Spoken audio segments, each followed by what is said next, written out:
नमस्ते साथियों। आज हम आपके समक्ष पंचतंत्र सीरीज की तीसरी कहानी लेकर के प्रस्तुत हैं, जिसका नाम है सियार और ढोल।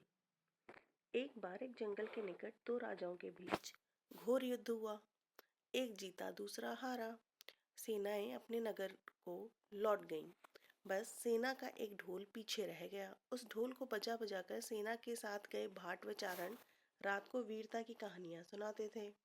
युद्ध के बाद एक दिन आंधी आई। आंधी के जोर में वह ढोल लुढ़कता पुढ़कता एक सूखे पेड़ के पास जाकर टिक गया। उस पेड़ की सूखी टहनियां ढोल से इस तरह से सट गई थी कि तेज हवा चलते ही ढोल पर टकरा जाती थी और ढमाढम की गुंजायमान आवाज होती। एक सियार उस क्षेत्र में घूमता था। उसने ढोल की आवाज सुनी। वह बड़ा भयभीत हुआ। ऐसी अजीब आवाज बोलते पहले उसने किसी जानवर को नहीं सुना था। वह सोचने लगा कि यह कैसा जानवर है जो ऐसी जोरदार बोली में बोलता है। ढमाढम। सियार छिपकर ढोल को देखता रहता, यह जानने के लिए कि यह जीव उड़ने वाला है या चार टांगों पर दौड़ने वाला। एक दिन सियार झाड़ी के पीछे छुपकर ढोल पर नजर रखे हुए था। तभी पेड़ से नीचे उतरती हुई एक गिलहरी कूदकर ढोल पर उतरी। हल्की सी ढम की आवाज भी हुई। गिलहरी ढोल पर बैठकर दाना कुतरती रही। सियार बड़बड़ाया, ओह, तो यह कोई हिंसक जीव नहीं है। मुझे तो डरना नहीं चाहिए।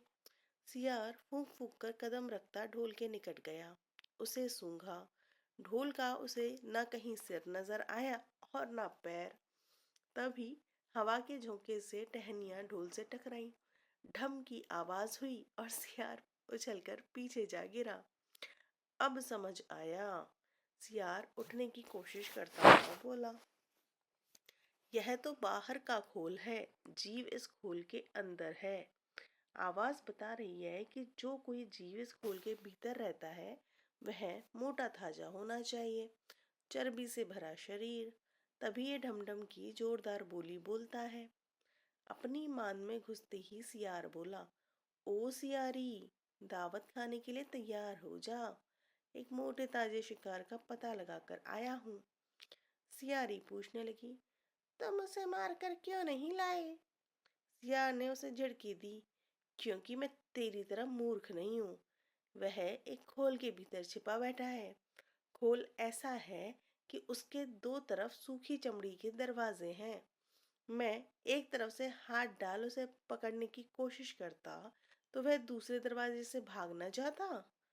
चांद निकलने पर दोनों ढोल की ओर गए।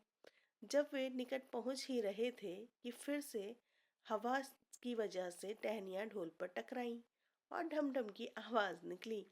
सियार सियारी के कान में बोला, सुनी इसकी आवाज? जरा सोच, जिसकी आवाज ऐसी गहरी है वह खुद कितना मोटा होगा। दोनों ढोल को सीधा कर उसके दोनों ओर बैठ गए और लगे दांतों से ढोल की दोनों चमड़ी वाले भागों के किनारों को फाड़ने। जैसे ही चमड़ियां कटने लगी, सियार बोला, होशियार रहना, एक साथ हाथ अंदर डालकर शिकार को दबोचना है। दोनों ने की आवाज के साथ हाथ ढोल के भीतर डाले और अंदर टटोलने लगे, लेकिन अंदर तो कुछ था ही नहीं। एक दूसरे के हाथ ही पकड़ में आए। दोनों चिल्लाए, हैं, यहाँ तो कुछ नहीं है, और वे माथा पीट कर रह गए। सीख, तो हमें इससे क्या सीख मिलती है? बड़ी बड़ी शेखी मारने वाले लोग भी ढोल की तरह अंदर से खोखले ही होते हैं। यह कहानी सुनने के बाद पिंगलक ने कहा, भाई, मैं क्या करूं जब मेरा पूरा परिवार और सभी साथी भयभीत होकर भागने पर तुले हैं, तो मैं अकेला कैसे धैर्य से रह सकता हूँ? दमनक ने कहा, इसमें आपके सेवकों का क्या दोष है? जैसा मालिक करेगा वैसा ही तो सेवक करेंगे। तो भी आप तब तक यहाँ ठहरिए जब तक मैं उस आवाज के विषय में ठीक ठीक पता ना लगा लूं। पिंगलक ने आश्चर्य से पूछा, क्या तुम वास्तव में वहां जाने की सोच रहे हो? दमनक ने जवाब दिया, स्वामी की इच्छा से योग्य सेवक कोई भी काम कर सकता है, चाहे उसे सांप के मुंह में हाथ डालना पड़े या समुद्र ही पार करना पड़े। राजाओं को चाहिए कि ऐसे ही सेवक को सदा अपने निकट रखें। पिंगलक ने कहा, अगर ऐसी बात है तो जाओ, भद्र तुम्हारा मार्ग मंगलमय हो। दमनक उसको प्रणाम करके आवाज की दिशा में चल पड़ा। पिंगलक को पछतावा होने लगा कि मैंने बेकार ही दमनक की बातों में आकर उसे अपने मन का भेद बता दिया।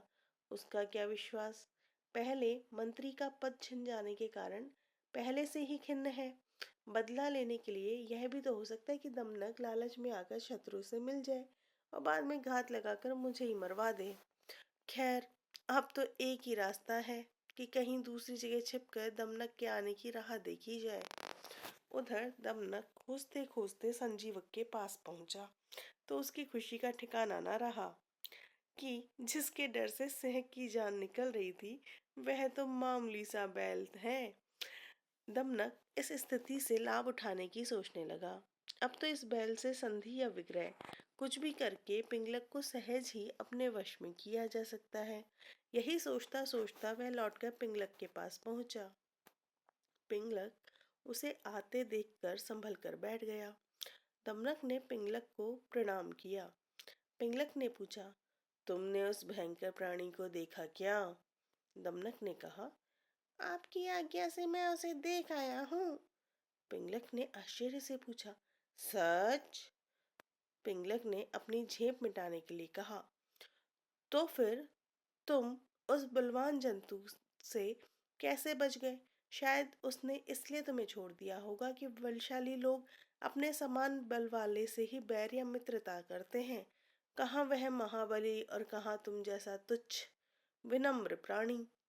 दमनक ने मन का क्षोभ छिपाकर कहा, ऐसा ही सही, वह सचमुच महान है, बलशाली है, और मैं एकदम क्षुद्र दीन प्राणी हूँ।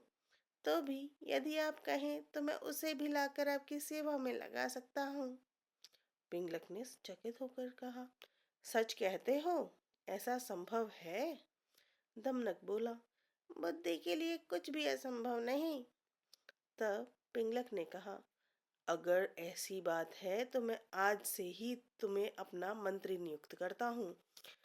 तुम्हें प्रजा पर दया और दंड के अधिकार देता हूँ।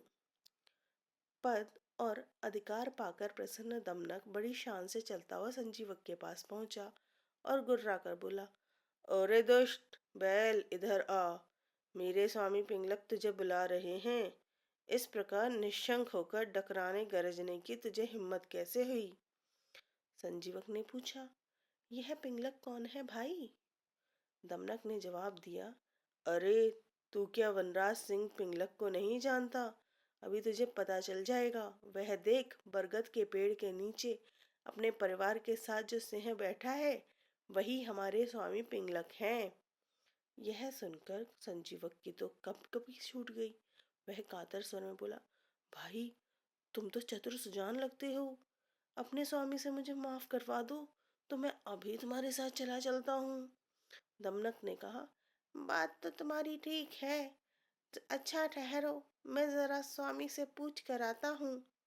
वह पिंगलक के पास जाकर बोला, स्वामी वह कोई मामूली जंतु नहीं है, वह तो भगवान शंकर का वाहन वृषभ है। मेरे पूछने पर उसने बताया कि भगवान शंकर के आदेश से वह नित्य यहाँ आकर यमुना तट पर हरी हरी घास चरता है और इस वन में घूमा करता है। पिंगलक भयभीत होकर बोला, यह सच ही होगा, क्योंकि भगवान की कृपा के बिना घास चरने वाला प्राणी सर्पों से भरे इस वन में इस तरह से डकराता हुआ निर्भय विचरण नहीं कर सकता। खैर, यह बता कि अब वह क्या कहता है? दमनक बोला, मैंने उससे कह दिया है कि यह वन भगवती दुर्गा के वाहन मेरे स्वामी पिंगलक सिंह के अधिकार में है, इसलिए उनके पास चलकर भाईचारे के साथ रहते हुए इस वन में सुख से चरो। मेरी यह बात सुनकर उसने आपसे मित्रता की याचना की है। पिंगलक बहुत खुश हुआ। वह प्रशंसा करते हुए बोला, मंत्रीवर तुम धन्य हो, मैंने उसको अभिदान दिया, लेकिन तुम मुझे भी उससे अभयदान दिलाकर मेरे पास ले आओ। दमनक अपनी बुद्धि और भाग्य पर इतराता हुआ फिर संजीवक के पास पहुंचा। बोला, मित्र, मेरे स्वामी ने तुमको अभयदान दे दिया है। अब तुम निडर होकर मेरे साथ चलो, किंतु याद रहे कि राजा का साथ और कृपा पाने के बाद भी तुम हमसे उचित व्यवहार ही करना। कहीं घमंड में आकर मनमाना आचरण न कर बैठना। मैं समयानुकूल ही शासन करूंगा। मंत्री के पद पर तुम्हारे रहने से हम दोनों को राज्य लक्ष्मी का सुख मिलेगा। जो व्यक्ति अहंकार के कारण उत्तम, मध्यम और अधम व्यक्तियों का उचित सम्मान नहीं करते, वे राजा का सम्मान पाने के बाद भी दंतिल की तरह दुख भोगते हैं। तो संजीवक ने पूछा, यह दंतिल कौन था? तो दमनक उसे कथा सुनाने लगा। हमारी अगली कथा, व्यापारी का पतन और उदय।